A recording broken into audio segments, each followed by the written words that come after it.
Good to see you all. Thank you all for coming, as usual. It's really nice to have everybody here, especially in the really crappy weather. It's hard to get out of the house sometimes when it's like this. For those of you that don't know, my name is Ramya. I'm the Director of Environmental Science for the Key Biscayne Community Foundation. As most of you know, we have these lectures once a month, generally speaking the fourth Thursday of every month. Today we have with us Lauren Jonaitis from the Tropical Audubon Society. She is their Executive Director, and she is going to talk to you guys about what kinds of work they are doing. We often, if you guys get our newsletter, we often will put in there the bird walks that they do in Bill Baggs or in Crandon or other places that are nearby, ones that are easy for you guys to get to. So if you don't get our newsletter, let me know and I can add you to that. We always post whatever interesting things are happening around our community. And those are really fun bird walks, so you guys should definitely go if you can. With that, I will hand it over to Lauren so she can tell you about Tropical Audubon. Thank you. Thank you so much. Great. Hi, everybody. I'm Lauren Jonaitis. I'm the Executive Director with Tropical Audubon Society. I'm so excited to be here and tell you all about our organization and what we do. How many of you are familiar with Tropical Audubon? Oh, good. Okay, great. That's great. All right, so we're going to dive right in. First, want to just say and preface this, that I am not a bird expert. I got into this field for my love of just wildlife and wanting to protect the habitats and places we love. I started my career at FWC, actually, Florida Fish and Wildlife. I was in the sea turtle program where I worked to reduce artificial lighting impacts to sea turtles. And then I made my way down to Miami. I became a consultant. I did coastal environmental scientist type work with a firm and environmental permitting. And then eventually I transitioned to Tropical Audubon I want to say it was about 5 years ago, as Senior Conservation Director. So a lot of my work as a Senior Conservation Director with Tropical was focused on policy and advocacy. So working with our elected officials to put forth regulation and rules to protect the wildlife and habitats we love in Miami. So with that, I do want to just say this is the outline for the talk. I'm going to talk a little bit about Tropical, all of our conservation efforts. We cover a large area, everything from pine rocklands to our Everglades, Biscayne Bay, and then obviously the wildlife. We do a lot of education initiatives, and then I wanted to tell you all how to get involved with us. So an outline of Tropical Audubon Society. So we actually trace our roots back to the Coconut Grove Audubon Society in 1915. Okay, so we're one of the oldest nonprofits in South Florida. We were officially established as a chapter of National Audubon in 1947, and our name became Tropical Audubon Society. So National Audubon is obviously the national organization, and there's about 45 chapters of Audubons throughout the state of Florida. So if you could imagine all of the chapters throughout the United States, there's quite a few. But we're able to act independently and make decisions for our chapter in our local areas. We played Tropical Audubon. We were part of establishing Everglades National Park. We had Marjorie Stoneman Douglas, Alice Wainwright, and many big names through those doors of our headquarters. And this is our Doc Thomas house sitting off of Sunset Drive in South Miami. So we have been leading conservation organization for more than 100 years. And I'll talk a little bit more about the house in a moment. If you want to learn more about us, and please visit our website. You could scan the QR code on your screen with your phone, or you could just visit our website. I'm going to cover a lot today, but there's so much I will not be able to cover in this time. So definitely visit us at tropicalaudubon.org to learn more and all the events that we have going on as well. So this is our staff. I always say we are a tiny but mighty team.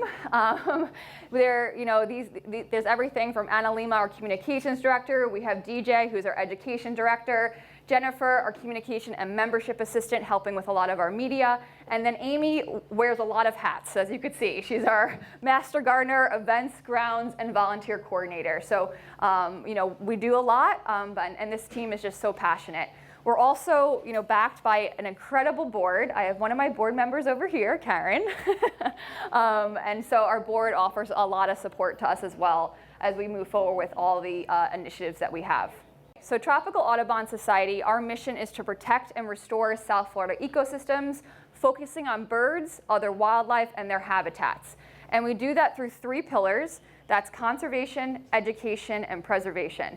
I will talk about the conservation and education piece in more detail today, but the preservation piece is our Doc Thomas house. And the reason why it's named Doc Thomas is because the gentleman who lived there, his name was Doc Thomas. He built the house in 1932, and he deeded the house to us. Originally, actually, he deeded it to Audubon, Florida, but then crossed it out and deeded it to Tropical Audubon. So we acquired the house and the property. We do historic house tours. It is fascinating. Our board member, Dan Jones, he's an historian. He'll give you all the details about the house, the owner of the house, Doc Thomas, and how we acquired it in our history. So go to our website to attend those tours. We also have our free birding field trips. We offer about 50 bird trips a year. And it's run by our dedicated board members and volunteers. And it's all throughout the state. We do have a lot focused, though, in Miami-Dade County. We also have our conservation concerts. So we have actually concerts on our property. It's to get people to come to our property, learn about what we do, and enjoy music under the stars. And this is the 3rd Saturday of the month, January through April, when it's a little bit cooler temperature.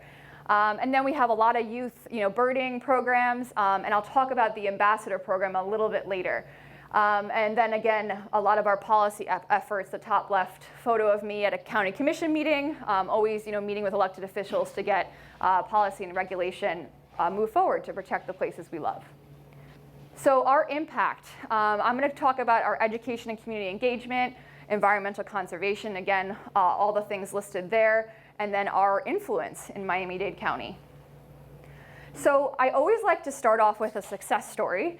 This is something that I will hold dear and true to my heart. It was a big effort, but it was a big effort not only from Tropical Audubon, but all of our conservation partners, our community, our legal team, and it was a huge success. So this is a story of the Miami Wilds Water Park.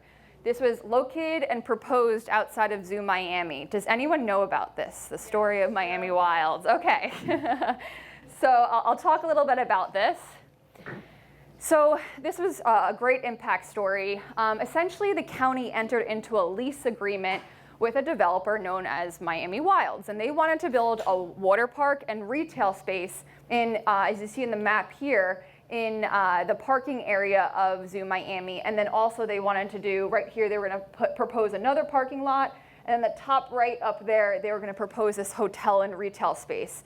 So the county entered into a lease agreement, and there was a lot of outcry and concern because there's endangered species there in this area. And there's also pine rocklands. So pine rocklands are a globally critically impaired ecosystem.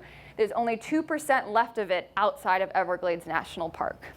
So this is the largest tract of pine rocklands that exist in Miami-Dade County, and we want to do whatever we can to preserve it, and I'll talk about why. So originally, when the county entered into the lease agreement, there was public outcry, but the county commissioners ultimately allowed it to happen. But we said, we're not giving up, okay? And so the developer, we noticed that the developer missed a few deadlines. And when they missed these deadlines, essentially they had to refile with the county to extend the lease agreement. So that's when we knew that was our in, because the county commissioners had to approve that extension. So I'll get to that in a moment, but this is why it was so important to protect this area. Biodiverse hotspot, essentially, for endangered species, and it also hosts, like I said, the critically endangered pine rocklands. So the map on the left is really telling. So it's showing critical habitat of endangered species, and you see kind of little touches here and there throughout Miami-Dade County, but then you see this. That's Zoo Miami, and that's showing about 5 to 7 species is the darker red of all the critical habitat of the endangered species there. So that is a hot spot. And then going to the right, let's zoom in on the Zoo Miami area. We see the outline of the water park footprint. That is all critical habitat, right? You have your Florida bonneted bat, your rimrock crown snake, your hair-streaked butterfly. So it just shows if you're putting something like that there, that's going to be a really big problem for those endangered species. And imagine, a water park, you're adding noise, light pollution, more traffic, all those concerns as well. And it really prevents movement of species in the pine rocklands. So these are the species that I just had mentioned that are endangered in the area. So Barstrom scrub hairstreak, the Florida leafwing, the Carter small flower flax, and the Florida brickle bush. And this is all within the proposed footprint or outside of the footprint. And these guys, okay? This is the Florida bonneted bat. I think they're cute too. I think they're the cutest bat. They're the only bat that lives in South Florida and the rarest bat in the United States, the rarest. And we have it right here in our backyards. So the largest and most dense population is at Zoo Miami. There's 103 individuals there, and what they're doing is they're using the parking lot area as a key foraging ground. Because the parking lot is mimicking, these are large-bodied, kind of awkward bats. They need a lot of room to forage. So the parking lot is actually mimicking that open space they need. And then they have the pine rockland areas to roost. It's perfect. It's a perfect habitat for them. So obviously, if you're putting a water park right where they're foraging, that's a big concern for the population as a whole. And then we also found the Miami tiger beetle. So these guys are, they were discovered in 1934, but they were not seen again to 2007. And they're only found in pine rocklands and in Miami-Dade County. And actually, if you go to the zoo, you might see little signs outside the parking lot that says, "Don't go here," because there's little tiger beetles, Miami tiger beetles. So these guys are very endangered and only use pine rocklands. So this is the success story. So the ways that we were able to fight this, again, we had that opportunity where the county was trying to extend the lease agreement, but we did a legal tactic. So we found out that part of the land that the developer needed, the National Park Service actually owned. And the National Park Service transferred the land to the developer without doing Endangered Species Act consultation. So they've violated a federal law. If anytime there's a federal action to be taken, they need to do that. We approached the National Park Service and said, "Hey, I think you need to do this." And they were like, "No, the developer sent us a letter that they're going to look at endangered species." And we're like, that seems a little not correct. So what ended up happening is we partnered with the Center for Biological Diversity, and we went to federal court. At the same time, we also challenged the county. We brought legal action against the county as well. And then we got the community involved. I held a town meeting essentially at Tropical Audubon, and the room was filled with people that were like, "We need to stop this." And as I'm about to, I'm greeting people in, and I'm about to start the presentation, who walks up? Ron McGill. And I'm ready to, "Okay, come on in, Ron." So Ron is the zoo ambassador. And he said to me, "Lauren, I will risk my career to make this stop." He works for the county, right? So he was told to be quiet, but he was not going to do that any longer. So Ron and I teamed up, and we teamed up with the Center for Biological Diversity legally, and then also Bat Conservation International was doing all the research there. So we were able to get more data on the bats and the reasons to protect them. So we ended up holding a rally at Zoo Miami. We had over 400, it was around 435 people that attended this. Yeah, we held up signs. It was just brilliant. And I referenced the ambassador program earlier, which I'll talk about that Tropical does. And we had some of our ambassadors come out, which is our top right. And it was just an amazing event, really just showing up for what we want to protect. We also attended county commission meetings. The room was full of us just giving public comment and saying, "Please don't do this." So now fast forward back to the federal challenge in court. We ended up winning there. So we won. The judge agreed that the National Park Service violated the law. And so when we went to the county commission meeting, the county then realized, okay, this is a way we could get out of this, because the developer did not have all the land to make this happen. And the county commissioners ended up agreeing, we're not going to extend the lease. And so this was a big success and a win in my book. So that's, again, our Pine Rockland initiatives. And now, unfortunately, bad projects never die. So we're really watching this area. And it's not that we're against, we're not against development, nothing like that. But there's a way to develop that we have to avoid certain environmentally sensitive areas. It was the wrong project in the wrong location. So We're keeping an eye out. We're trying to do something where maybe we could get federal funding to make Pine Rocklands an urban wildlife refuge. There's other ways that we're trying to navigate before there's potential for our future development. And now I want to talk about the Everglades, because this is very important, a lot of efforts that we put forward. Yeah, it's a spoonbill. Okay, so many of you might be familiar with this, but I want to talk about the historic flow of the Everglades and then Everglades restoration efforts that are underway. So the map on the left is showing the historic flow of the water Everglades, right? You have water flowing through Lake Okeechobee. It's going out to the east and west estuaries and coastal areas and going through the River of Grass to the Florida Bay. What did we do? We developed, which is, that's okay. We did that, and we built canals and other things, but unfortunately, this is what we ended up with. We didn't consider the flow of the water. So now we have polluted water coming up, it's a lot of agricultural pollution coming through Lake Okeechobee and spilling out into our east and west estuaries. That's why we're seeing fish kills and other things. And going through now, down Florida, we're getting fish kills in Biscayne Bay at that time in 2019. And then we're not getting that freshwater flow to Florida Bay, so we're having a lot of seagrass die-offs. So in 2000, the federal government issued the Comprehensive Everglades Restoration Plan. So that was in 2000. And that is to, basically, it's over 60 projects for the state of Florida to get the water right. That's the goal. So it's quantity, timing, and distribution. And so we have quite a few in Miami-Dade County, and I'll talk about one, which is called BBCER. It's the Biscayne Bay Southeastern Everglades Restoration Project, which is very beneficial, and we're moving that project forward. But not only are we moving restoration projects forwards, but there's another threat. The other threat is sprawling out into the Everglades. But why should we care? So why are the Everglades so important? It's where our drinking water comes from. So we really want to have healthy Everglades, because that's a healthy South Florida, even to our beaches. It all comes from, the water comes from the Everglades. We used to be the Everglades. And so the Everglades Foundation did an economic study, which I have here, and I encourage folks to take a look at this. It's a one-pager, great study. But it looked at, what is the Everglades worth? And they found that the Everglades provide $31.5 billion annually. And Everglades restoration, so we're investing taxpayer dollars into that, right? So that delivers a 4-to-1 return on investment. So even though we're investing, $11 billion, we're getting $46 billion in economic benefits by restoring the Everglades. And that's everything from real estate, recreation, jobs, you name it.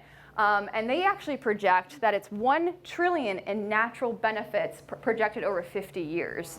So this is like why they call it America's Everglades. And if you think about it, again, we have a great tourism industry. People come to Florida for what? For our beaches, for seeing wildlife, all of that, and that really relies on a healthy Everglades system.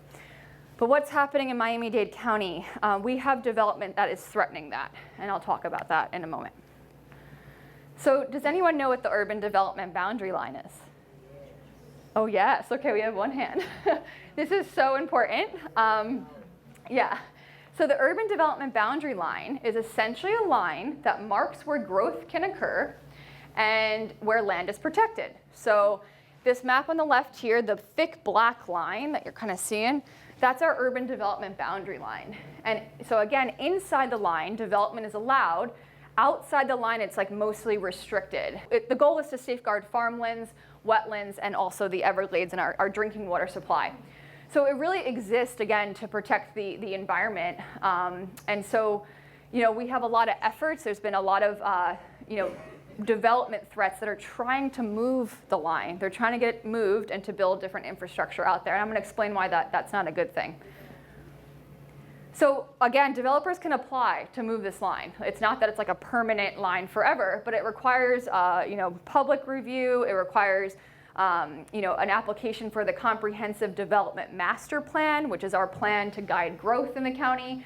But you have to show a demonstrated need to move the line. Again, expansion threats everything from our farmlands to our water quality and in the Everglades. So, this is something that we always say, we're just trying to preserve the line. We understand that there may be times down the road where we might need to move the line, but that's not the case right now.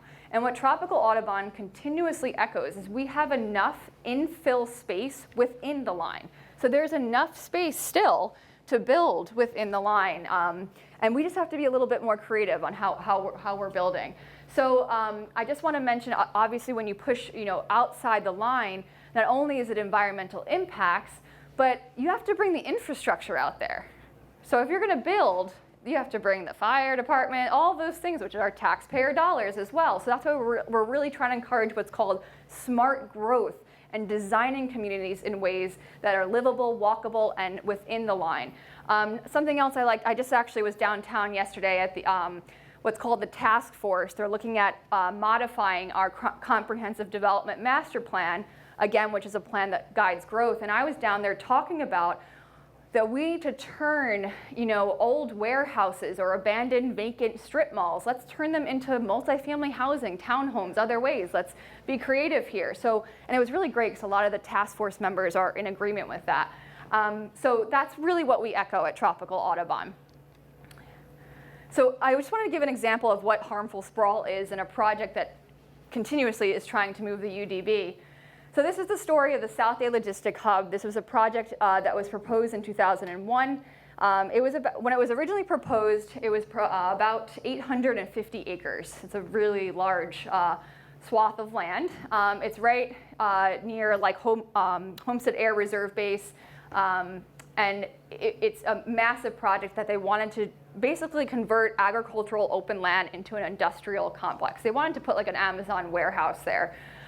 So we were saying this is, again, a wrong project in the wrong location. Let's use the infill space we already have within the line to do this. But this was a big battle. Eventually, with all the public outcry, there was a lot of meetings, a lot of commission meetings that we attended. They reduced the size of the project to about like half the size. But we still had the same concerns. And one of the biggest concerns we had was not just building outside the line, but it directly conflicted with our Everglades Restoration Project, BBSEER. So BBSEER is the Biscayne Bay Southeastern Everglades Restoration Project that I referenced earlier. We know that we needed the exact land for the Everglades Restoration Project here. So the Army Corps, actually later this month, the Army Corps of Engineers is going to issue what's called a tentatively selected plan. And that plan is basically saying to the federal government, we know we need this land for this Everglades Restoration Project. So could you imagine we're going to build an industrial complex there? It's not a good thing. So what ended up happening is, unfortunately, the county commission passed it 3 years ago after all our advocacy. But we caught something. They missed a deadline. So they were supposed to send that this project was approved to the state of Florida. And the state of Florida has to review that as well, but they missed what's a statutory deadline. And so we brought that to court, and we won. So we won. So, but unfortunately, it's back. It's back. It's back again. But we did win there, and we're watching it closely. It is a smaller size, but we still have all the same concerns. I do want to mention, too, they want to develop this in a coastal high hazard area, which that sets also a very dangerous precedent moving forward, right? We're going to have an industrial complex in a coastal high hazard area, and we'll have other projects that are going to want the same things. And this is a really sensitive area. It's right near Biscayne Bay, and right along the C-102 canal. We're watching it, but we definitely need support, from the community to tell the county commissioners, please, we went through this last time. There was so much outcry, but let's not do this again. Did you have a question? Not a question so much. So I just wanted to say that if you want to see some of the projects and things that have been proposed that threaten the urban development boundary, you can check out the website Hold the Line Coalition. It's a coalition of groups like the Audubon Society and several other environmental groups, and they're literally holding the line. That's their entire purpose. And on there, you can see they'll talk about everything, all the proposals that they've defeated and the ones that are still pending that they're trying to work on. And this one, I have to say, so once they passed the South Bay Logistics Center in 2022, we had a flood of all these applications come in because the line had not been moved since 2013. And so then they passed the South Day Logistics Center in 2022, and then everybody else came in. So now we're watching about 8 projects that we're keeping a close eye on. Yeah. I receive online. Mm-hmm. Do they help? They do. So I have to even say with the South, so her question was, do the petitions help? Like if we send you what's called an action alert and it goes to, you click and it goes to a county commissioner, it does. I've sat in meetings where county commissioners will say, I received over 8,000 emails and these calls for this, and so it does really matter. And the phone calls really help too. So yes, Hold the Line Coalition, they're amazing. We're a part of the coalition, Friends of the Everglades, so many groups, like, really just trying to, get our elected officials to understand the significance of keeping the UDB in place. So now with wildlife, I did want to talk a little bit about our bird initiatives that we have going on, and I'm looking to expand these initiatives as well. So Mangrove Island Rookery, I want to talk about. So this is an island located off of Morningside Park in the northern part of Miami. And so it's owned by the city of Miami. And we were alerted about 2 years ago that there's multiple islands in that area. So again, it's across the Morningside Park. And there used to be a large island known as Bird Key that many wading birds were using for nesting and roosting. And then essentially that rookery collapsed, and we were alerted that they likely moved to Mangrove Island. So with that, we were alerted by Urban Paradise Guild, another nonprofit, that we should be going out here and taking surveys. And again, it was owned by the city of Miami. And after we went out there and surveyed the island, we realized how significant it was. We were seeing, at one time we probably saw 18 different species of birds, thousands of birds that are roosting and using the area, and then many of them that are actually nesting as well. So we started a campaign with the city of Miami to try to establish what's called a critical wildlife area.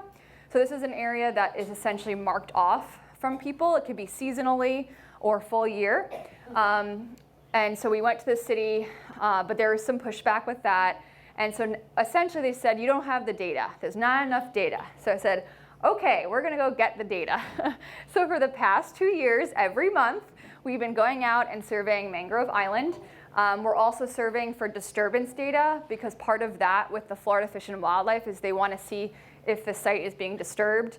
Unfortunately, it's been very upsetting. We've seen birds tied in fishing line hanging from the mangrove trees. We've seen jet skiers actively chasing the birds down to hit them. And then this is also a manatee slow speed zone. You're not supposed to be going fast and speeding, and that's why we were saying we need to establish some kind of greater protection. We're also kind of getting pushed back because they're like, well, we need more enforcement. Okay, let's get more enforcement on the water.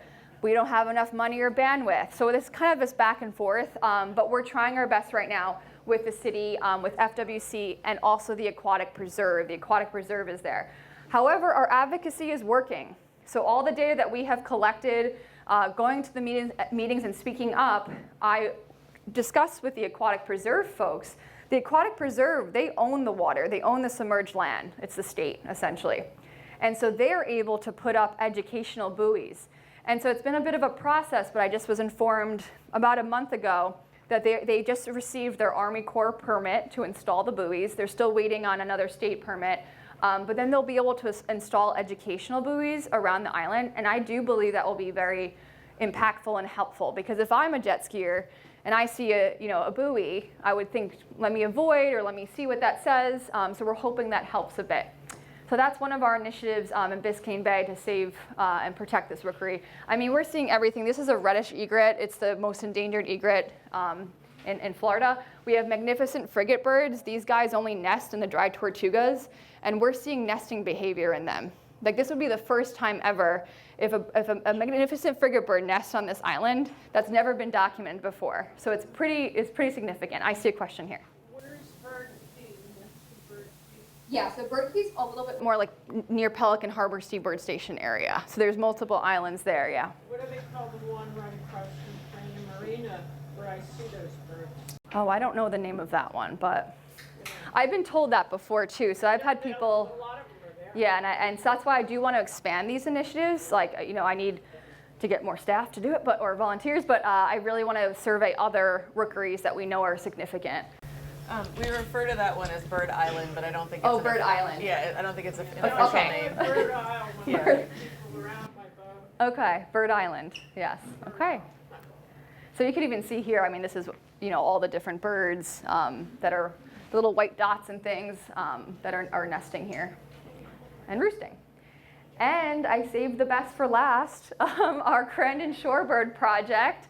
So this was actually Karen, I don't know where Karen went, but Karen alerted us, Tropical Audubon, you should get involved with Crandon Park and what they're doing there. And essentially, Crandon Park is critical habitat for threatened and endangered shorebirds. And that includes like piping plovers and, we have sanderlings and all different birds. And these birds are traveling so far. They're all coming from the Arctic, the Great Lakes, and the Great Plains, and they're using this area to rest. They need to rest there.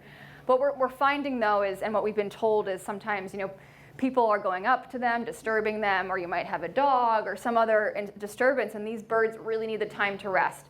So if you've been to Crandon Park, you've probably seen, and you can see in the picture here, this was like a designated shorebird, piping plover kind of resting area, but we were told the birds aren't really using it, right? So we decided, and we talked with the county folks who are fabulous there as well, let's gather more data. Let's figure out where the birds are resting when they're coming here.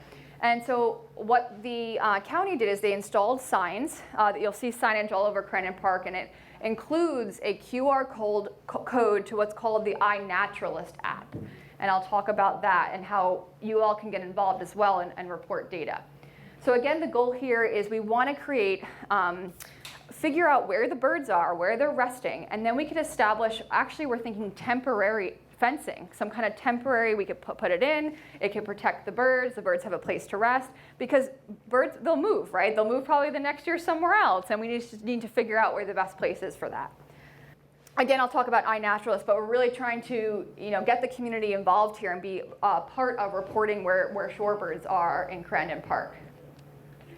So iNaturalist, this is a fantastic app. Many of you might be familiar with it, but this is just some directions on how to download the app. So you could go to, you could download the app on your smartphone, but you could also visit iNaturalist.org, and all you have to do is create an account. And then anytime you see a bird, and if you're on Crandon Park, just capture a photo and upload it to iNaturalist. You could find these directions also on our website. If you go to our conservation tab on our website, we have a specific website page with all of this information. We actually have a dedicated project page in iNaturalist. So once you make your account, you could simply visit the website here. So it's iNaturalist.org/projects, Crandon Park Shorebird Project, or you could just search in iNaturalist, Crandon Park Shorebird Project. So if you're just walking the beach, and again, if you're seeing a bird, you take a photo of that bird, and then the observations, you would submit it to this project page, and then essentially the photo geotags a location. So then we're able to map and see where the birds are. And then you could be sure to visit the project regularly. I was just on it last night, and we have over 540 observations, which is great. And again, you don't have to know the birds, because iNaturalist will actually review the photo and kind of predict what bird it is. And also, my board members are bird experts and can identify them, and same with the county folks. So this is a great way you can get involved. We're hoping to continue to launch this. We have free birding field trips there, and we're also getting the folks that are participating in those field trips involved. So it's a great project. Okay, and then I just wanted to close with education, and this is other ways to get involved with us. So we have what's called the Tropical Audubon Ambassador Program. This is an award-winning program, and essentially it's run by our education director, DJ, and what it does, it's a free and accessible program. It's all through Zoom, but we also have in-person field trips. And what it is you learn about the local ecosystems, and then we teach you how to advocate and be part of the civic process. Who's your county commissioner? Who's your municipal city elected official? How do you write a letter? Who do I contact? All of those things. And so through this program, again, it's on Zoom because we want to make it accessible. We also have expert panelists. So we've had Mayor Danielle Levine-Cava be a panelist. We've had county commissioners. We've had members of Miami Waterkeeper, you name it. We've had amazing experts to talk to our ambassadors. And if there's like specific questions on certain habitats, they're able to answer those questions. Part of the ambassador program, we also offer free field trips. So we go to the Everglades, we go to Biscayne National Park, and then we also go to Pine Rocklands and Deering Estate. So it's a great program. It's going to be launching again. It's always at the end of August through about mid-November, and you could sign up on our website.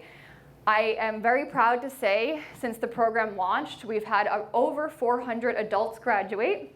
And we then started our high school ambassador program because we wanted to bring it to the youth. And that was started about a year and a half ago. And we've had about 96 high schoolers graduate the program. So it's been really successful and exciting. And after that, we decided we want to keep them involved. So we started what's called our action calls.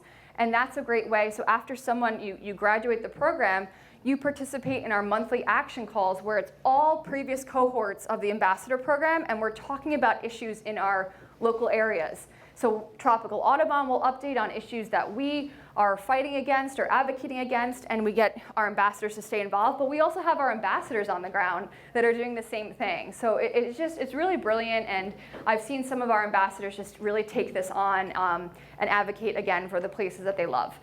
We also offer, like I said, our free birding field trips. We offer about 50 a year, so all through the state. Again, visit our website. We have a calendar for those, and you could sign up. And then we have our youth program. We have our CHIRP program, where we have DJ. He meets with children of underrepresented communities and teaches them all about birds and migratory birds and nature in general. And then, finally, we have many, our Bird Day event as well. It's our annual event that we have at Tropical Audubon that brings kids of all ages over and to learn about all the different ecosystems in Miami-Dade County. And that's also just a fabulous event to get our community involved. Is there a fee to join the ambassador program? It's a free program for all. Yep, that's what we want. We want all of our programming to be free and accessible for all to be involved. So again, I'm gonna say scan the QR code to get to our website. Please, stay involved with us. We want to hear from you. You could become a member. You could sign up for our newsletter, and that newsletter, it's a monthly newsletter that talks about all the things that we're doing. You could also volunteer, and finally, obviously, we rely on donations and financial support to keep our programming free. So that's always, anything really helps us. And I do just want to mention too, I didn't even bring up that we have gardening days at our house. You can learn all about native plants, gardens to bring to your home or maybe your condo. We also have our Go Native plant sale. That's going to be on June 6th. So you could come to our site and buy plants.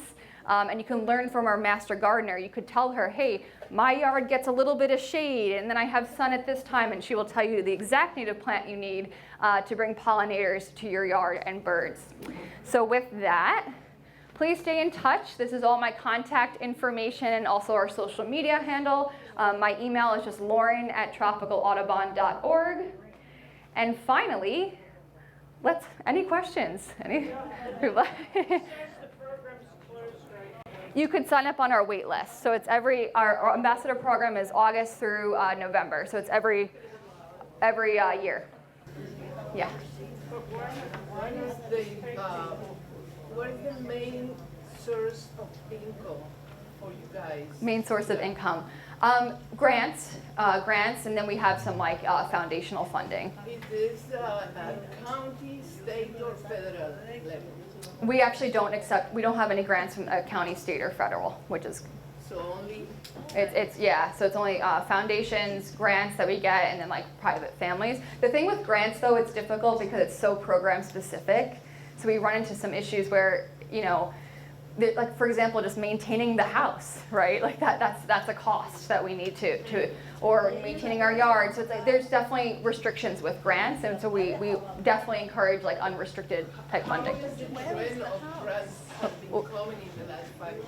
I'm sorry, say that again? What is the trend of amount of grants coming in the last 5 years? Luckily, we have grants that we continuously get, but this recent year, it's been highly competitive.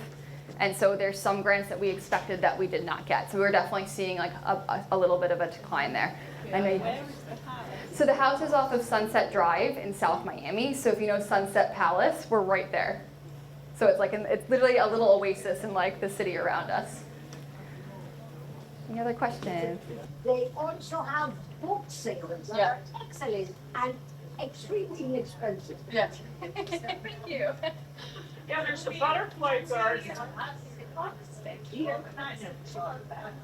Yeah, so our historian, Dan Jones, he's our board member. We could do private tours there. Well, we usually have like on the third Saturday of the month, he'll do a tour, but he's done private tours as well. Yeah, we could organize that, yeah, for sure. So I just wanted to add quickly about iNaturalist. You don't just have to take pictures of birds. You can take pictures of any type of animal and post it there. And the great thing about it is, like, even if you don't know what it is, as she mentioned, the app itself will kind of try to help you identify it. But once you post it, other people can see what you posted, and then they can comment and be like, and a lot of them are experts. So they're looking at it and they'll say, oh, that's actually this kind of bird, or that's that kind of lizard, or whatever. And I think it's once you get 2 IDs that match, or 2 or 3, I don't remember the number, then it's considered standard scientific acceptance as that's what it is. And then that kind of data is stuff that scientists can use when they check, what kind of animals are everywhere. And it's been really, really helpful for a lot of scientists doing research in the area to see not only like what types of animals that are, involved in their research that are in the area, but also what time they're coming out, or, what areas where you're finding them the most, things like that. So it's a really, really cool app. So if you don't have it, you should definitely try it. If you could put it, that bird I could go. is here. You can't see the winter. Painted bun, yeah. Multicolored bird. Let's see. I've seen it in my bushes. But the problem is that you need to understand, these birds do not want, they like natural. That guy. It's beautiful. It is beautiful. But it's We get them at Tropical. We'll get them that come and they fly. Yep. winter visit. Yep. And where do they fly from? That's a question for one of my bird experts. But you can actually, if you go to eBird, the eBird website, you could actually, if you search painted bunting, you could see their whole range and where they're coming from. But they listen to this. What I have not seen lately is cardinals. Oh, really? Really? I just saw some the other day in Bill Bags. Ah, exactly. It has to Oh, be- it wasn't here, it came somewhere else. I've seen it at Cranbrook. Do you have questions? Oh. They're talking about cardinals. And this is a painted bunting we were talking about. It was more about the painted bunting and that we could see like these birds in our backyards. And then when they come during the winter. Any other questions? All right, well, thank you all so much. It was a pleasure. And if you want to check out everything at the Everglades Foundation, the economic report, I'll leave it right here. It's very interesting.